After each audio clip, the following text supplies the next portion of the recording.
A package marked "Return to Sender" by Mainan Lysett. My neighbor is one of those annoying wannabe YouTube personalities. Over the years, I've seen him cough out cinnamon, lay flat on the hood of his car as it slowly creeps down the driveway, and douse himself in lukewarm water.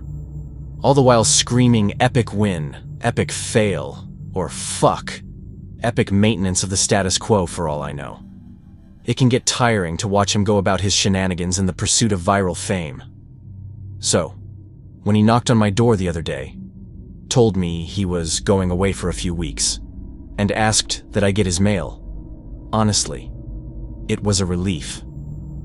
I can't explain the peace of mind I had knowing I didn't have to brace myself for any of his stupidity for a while. I was always afraid his stunts would wind up bleeding over into my life. Things were pretty normal for the first couple of days. He received a few bills, a bit of spam, and what I could only assume was a birthday card. Then, one evening, I got home to find a cardboard box waiting on his front porch. In big red letters was written, "Return to Sender." I'm no small fry, but I admit I had trouble lifting the box on my own. It was really freaking heavy. Lugging it across the road to my house was even harder, and I quickly realized there was no way I was going to drag it up the stairs and through my front door. I decided I'd leave his package in my garage. It wasn't like I kept my car in there. The garage door was a piece of shit that refused to open without a good thug and a whack. It was less trouble just leaving the car in the driveway than it was to fight with the garage door every morning and night. In hindsight, I should have set the package down while I struggled to open the tricky door.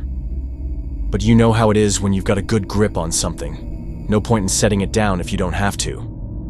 It was as I kicked the door for a third time that I lost my grip on the package, and it fell to the ground.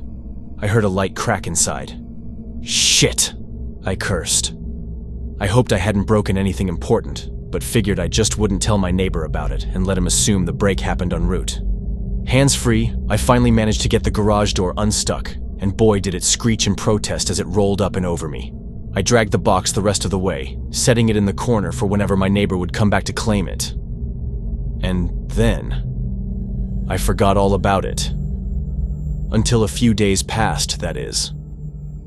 I'm not sure exactly how long it took for the smell to waft in from the crack under the garage-to-house door, but it came in slow progression. It was a sickly sweet odor similar to a skunk, and for the first few days after I smelled it, I genuinely assumed that's exactly what it was. Roadkill that had left its mark on my house. It was only when I realized the scent was growing more intense instead of fading that I went looking for a source. That's when I opened the garage door, and that's when the odor knocked me back, holding my nose. The culprit wasn't hard to identify. The only change in my garage was the box in the corner. I remember thinking it must have been one of those meat-of-the-month subscription boxes. The meat must have gone rancid from being left out of the fridge for so long.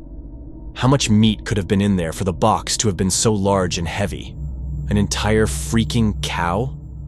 I covered my nose as I approached the box, a pair of scissors in my hands.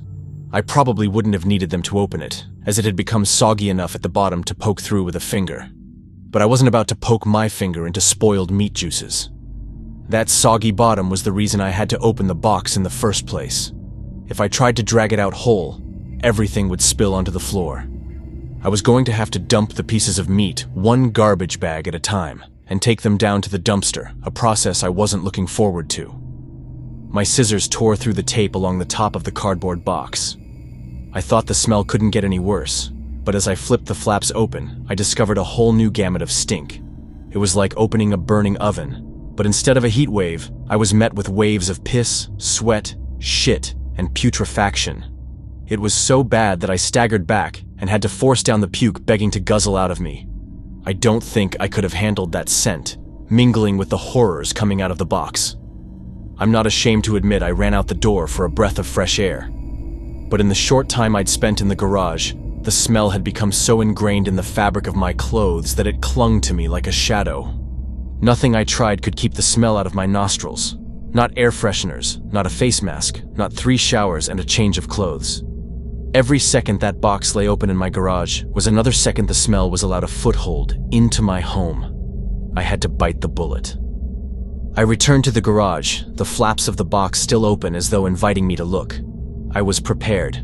a clothespin pinning my nostrils shut, a garbage bag in one hand, the strongest cleaner I could find in the other, and long rubber gloves to keep my skin from having to touch what was inside. But, as it turns out, I needed none of those things. I wouldn't have to touch or clean the contents of that box. I would only have to suffer the nightmares every night. You see, there was meat in that box, but it didn't come from a cow or a pig. No, it was worse than that. It was my neighbor. Dead. Still in one piece, but dead. I called the cops, and naturally they took me in for interrogation. It's kind of hard not to suspect the man with a corpse in his garage after all. Thankfully, they soon realized I wasn't involved. My DNA might have been all over that box. The smell might have left a mark throughout my house. But there was one piece of irrefutable evidence in my neighbor's own hands that proved my innocence. A vlogging camera. They showed me the footage only once. I'm not sure if they were allowed to, or if they felt so bad for me they figured it couldn't hurt. Either way, I saw it. My neighbor was sitting in the box outside of a shipping facility, laughing as he told the world how he was going to mail himself across state lines. He'd brought pee bottles, food, a pillow, and a few flashlights. His friend, a guy I'd seen at his place several times to help with his stunts, closed the lid and presumably dropped him off for shipment. Throughout the next couple of hours, or days, I'm honestly not sure, my neighbor recorded a few short clips about his progress. I think I'm in a truck now. I can feel it moving. Must be in a warehouse. Pretty warm here. Still got plenty of food. That kind of stuff. And then, on the last entry, the box toppled over. He broke his neck, and that was it. The camera recorded until either the memory card got too full, or the battery died. There's one thing I didn't tell the police after they showed me the video. One thing I heard in the footage that will haunt me to the day I die. Just after the tumble that broke his neck, I heard the familiar screeching sound on my garage door. The day